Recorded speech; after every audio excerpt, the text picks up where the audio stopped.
पुराने जमाने में बगदाद के एक मशहूर चोर शाबास, जिसकी चालाकी और जेरकी ने पुलिस को बेबस कर दिया था। उसकी हर चोरी एक दास्तान थी। कोई घर न बचा जिसे उसने न लौटा हो। शहर के लोग उससे तंग आ चुके थे, लेकिन वह हर बार बाल बाल बच जाता। कब तक अपनी ये शरारत जारी रखेगा? पुलिस ने उसे पकड़ लिया। बगदाद के लोगों ने राहत की सांस ली। कानून के मुताबिक काजी ने उसका हाथ कटवा दिया और फिर जेल भिजवा दिया। लोगों ने उसे हाथ कटा शैतान कहना शुरू कर दिया। वो मुश्किल से जेल में गुजारे 10 साल। सजा की हर लम्हा उसके लिए अजाब बन गया। जेल में रहा एक दिन वो फरार हो गया। लोगों ने उसे बहुत पहले भूल चुके थे। जेल से बाहर आने के बाद भी उसमें कोई तब्दीली नहीं आई। उसने फिर से अपना पुराना पेशा शुरू कर दिया। एक हाथ कट जाने और जेल की तकलीफों के बावजूद उसके मिजाज में जरा भी फर्क नहीं आया। एक रात वो फिर से अपनी मुहिम पर निकल पड़ा। वो घूमता हुआ एक बड़े घर में दाखिल हुआ, जहां चारों तरफ कमरे थे।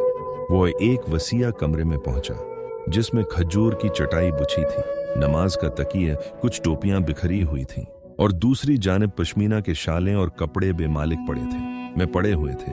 इस चोर ने अपनी चादर को फर्श पर बिछाया और फिर महंगे कपड़ों के थान रखने लगा। जब उसने बहुत सारे थान जमा कर लिए तो उनकी गठरी बांधने की कोशिश करने लगा, लेकिन एक हाथ की कमी ने उसे रुक जाने पर मजबूर किया।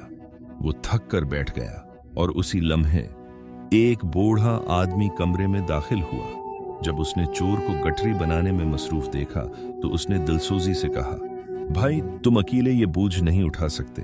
उसने बूढ़े आदमी की मदद की, दूसरी गठरी भी बांध दी। बड़ी गठरी बूढ़े ने अपने सिर पर रखी, जबकि हल्की गठरी सबात के सिर पर रख दी गई। दी ने कम उसे ये समझाया, तुम्हारा एक हाथ नहीं है, इसलिए कम वजन उठाओ और जहां कहोगे मैं ये गठरी वहां पहुंचा दूंगा। साबात अपने मकसद की तरफ चल पड़ा। रास्ते में एक तंद चढ़ाई ने बूढ़े को परेशान कर दिया।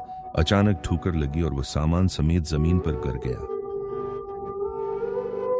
अचानक ठोकर साबात गुस्सा में फूट पड़ा, गालियां देने लगा। साबात ने एक जबरदस्त लात के साथ बूढ़े शख्स को झंझोड़ दिया। वो फौरन उठा और गिरने पर माजरत मांगने लगा। साबात ने फिर से गठरी उसके सिर पर मारकर अपना सफर जारी रखा। चलते चलते वो खंता एक खंडर तक पहुंचा, जो बगदाद के चोरों का पुनाह गाह था, और साबात ने उससे कहा, और बासपा साबात ने चांपताने से कहा, देखो, मैं पहले पहुंचा था और चोरी का सारा सामान हासिल कर लिया। तुम बाद में आए थे, इसलिए ये सब कुछ मेरा होगा, लेकिन मैं तुम्हें उसका हिस्सा दे दूंगा। तुमने मेरी मदद की है और मैं तुम्हारे उस एहसान को नहीं भूलूंगा। बगदाद में मुझ जैसा कोई सरदार नहीं मिलेगा। आज से तुम मेरे शागिर्द हो। इस बुजुर्ग ने कहा, नहायत अदब और एहतराम से अर्ज किया, तैम में आदमी, ये सारा माल आपके लिए मुबारक हो। अफसोस कि मैं आपकी कोई खिदमत नहीं कर सका, बल्कि अपनी कमजोरी की वजह से मैं आपके लिए परेशानी का सबब भी बन गया हूँ। इसके लिए मैं आपसे माजरत ख्वाह हूँ और आपसे रुखसती की इजाजत चाहता हूँ। बुजुर्ग ने इस आदमी को खुदा हाफिज कहा और शहर की तरफ रवाना होने लगा। बूढ़े आदमी के मोहब्बत आमीज सलूक ने सवाज के दिल में एक गहरी इस्तराब जगा दी। जमीर की अंतर्निहित पीड़ा ने उसे बेचैन कर दिया।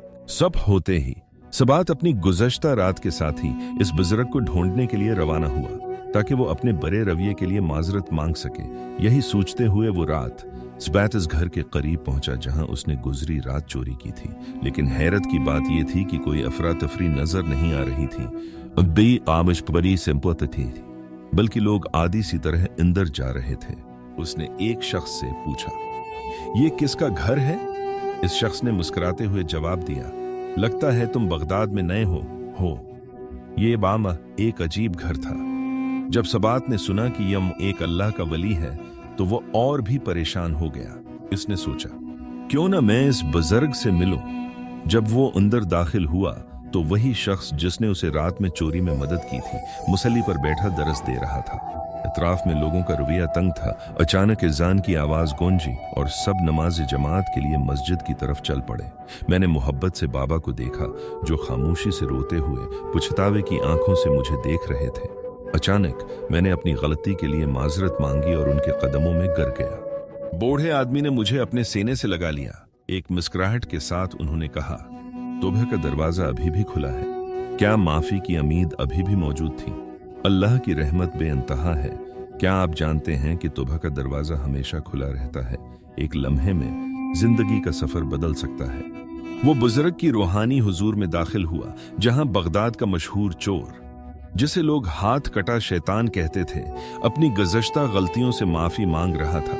अल्लाह ताला की रहमत, तौबा का वादा हमेशा कायम है कि तौफीक मिली तो लोग उसे अमीक एहतराम से पहचानने लगे। शेख अहमद बंसबाद के नाम से उसने अल्लाह ताला की बेअंतहा इबादत की और रूहानी मुजाहदा जारी रखा।